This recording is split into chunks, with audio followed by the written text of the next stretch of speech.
അതെ, അച്ഛൻ മരിച്ചു. മരിച്ചവരോട് ഒരു മര്യാദ കാണിക്കണ്ടേ?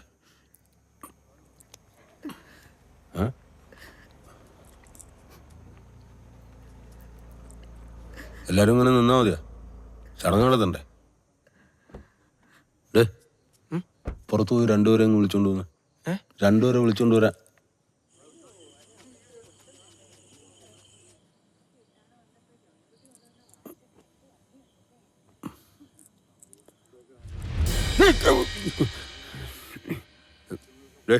കുറച്ച് പഞ്ഞി ഇത്തിരി തുണിയും കടുത്ത.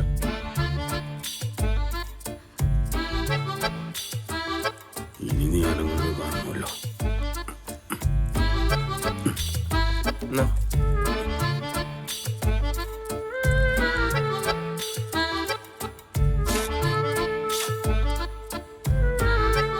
കുളിപ്പിച്ചിട്ട് കെട്ടിയാ പോരെ? സാരമില്ല, അന്നേരം അഴിച്ചുവിടാം.